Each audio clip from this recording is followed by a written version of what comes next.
Et tout de suite, la chronique Covid-19 de Nadia Paquero. Bonsoir Nadia. Bonsoir Manel. Alors ce soir, vous allez nous parler d'une profession qui a elle aussi été impactée par cette crise sanitaire liée à la Covid-19. Il s'agit de la profession des médecins dentistes. Exactement. Oui, à l'instar des autres secteurs, voilà, effectivement, une autre profession qui subit, elle aussi, de plein fouet la crise sanitaire. Comme les autres professions libérales de santé, les médecins dentistes ont pris des mesures sanitaires draconiennes pour contenir la propagation du coronavirus. Les cabinets dentaires sont a fortiori, de par la nature des soins qui y sont prodigués, un lieu où ces mesures ne devaient souffrir d'aucune exception. Ainsi, 93% des médecins dentistes marocains ont dû fermer leur cabinet pour répondre aux exigences de l'état d'urgence sanitaire, évitant ainsi d'être un vecteur de contagion au sein de la population, un geste qui a probablement sauvé des vies, mais qui laisse dans son sillage des répercussions socio-économiques lourdes aussi pour ces derniers. On en parle tout de suite avec Rachid Fares, médecin dentiste et membre du bureau de la Fédération nationale des syndicats du secteur libéral au Maroc. Bonsoir et merci d'être avec nous ce soir. Bonsoir.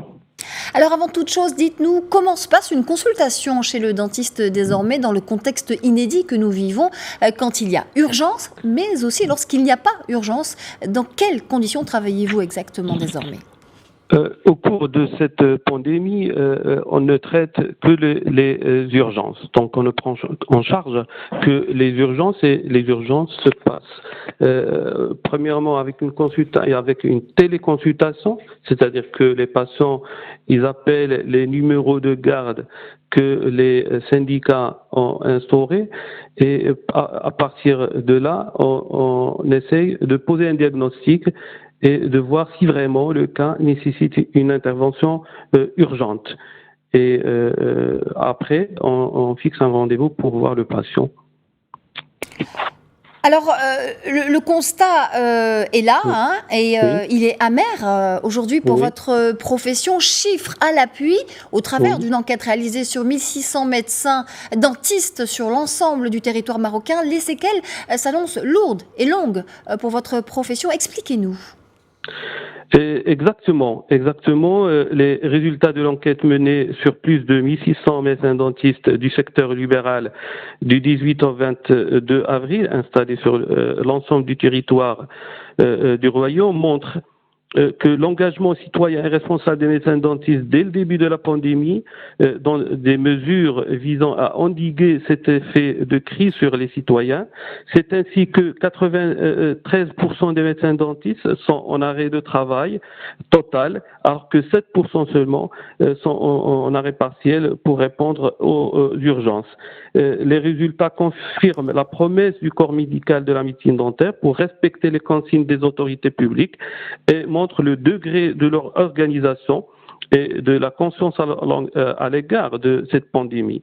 En revanche, cet arrêt brutal des activités professionnelles risque de provoquer sans aucun doute des conséquences inquiétantes sur le métier et d'ébranler son équilibre financier et social. La crise sanitaire du Covid-19 a touché en plein fouet les activités des médecins dentistes. En effet, selon les résultats de notre enquête, 99% des médecins dentistes estiment que leurs activités professionnelles ont été impactées par la pandémie du coronavirus et cet impact prend la forme financière à hauteur de 49%, organisationnel 25% et psychologique de 25%. Cet impact pourrait malheureusement devenir insupportable et le secteur risque de devenir sinistré. C'est ainsi que plus de 89% des médecins dentistes se considèrent incapables de supporter les dommages liés à l'arrêt du travail et au confinement. Alors, c'est un véritable risque d'asphyxie dont vous parlez, un risque qui ne figure pas dans les rapports officiels. C'est ce que révèle aussi cette enquête dont vous nous parlez. Quelles sont les solutions pour prévenir de trop gros dégâts pour les médecins dentistes au Maroc désormais dans ce contexte ? Tout à fait. Pour nous, les graves indicateurs de cette étude nécessitent l'intervention urgente du gouvernement. qui devrait apporter des mesures avec une vision claire et stratégique pour ce secteur sinistré, garantissant ainsi un retour au travail des cabinets. Ces cabinets doivent être accompagnés pendant cette reprise d'activité afin qu'ils puissent dépasser cette crise sans précédent.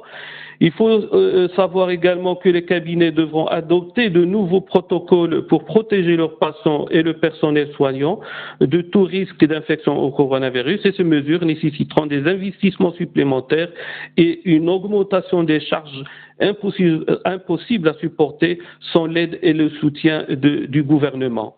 La responsabilité du gouvernement est donc totalement engagée à travers celle du ministre de tutelle, le ministre de Santé, le ministre des Finances, le ministre du Travail et celui de l'Intérieur, afin d'éviter l'effondrement de ce secteur vital par la faillite et la fermeture de certains cabinets. Merci infiniment, Rachid Fares.